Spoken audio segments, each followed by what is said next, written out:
Hello mga Mima. At ayan nga, ang ating gift for rent ay nairentahan ng mga chili artists.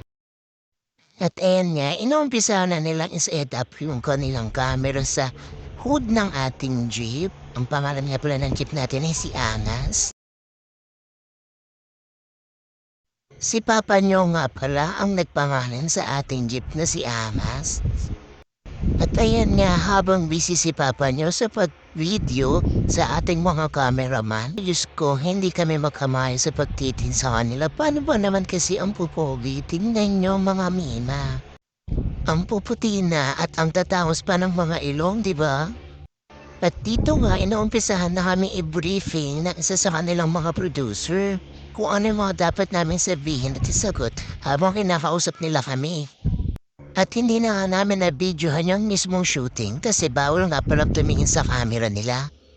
Kaya na matapos ang shooting namin, nag-picture-picture na lang kami para may remembrance naman kami sa kanila. Yung full video nga pala or yung pinaka-shooting namin, mapapanood nga pala yun sa mismong Sokmed ng Chile, YouTube account din nila.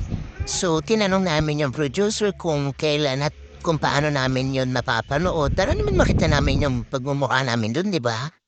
So, ayun nga guys, abangan nyo na lang na i-upload namin yung kabuuan ng video or nung naging shooting namin kasama ni Angas once na ma-edit at mai-air na nila sa kanilang Sokmed account. So, yun lang guys. Bye, thank you.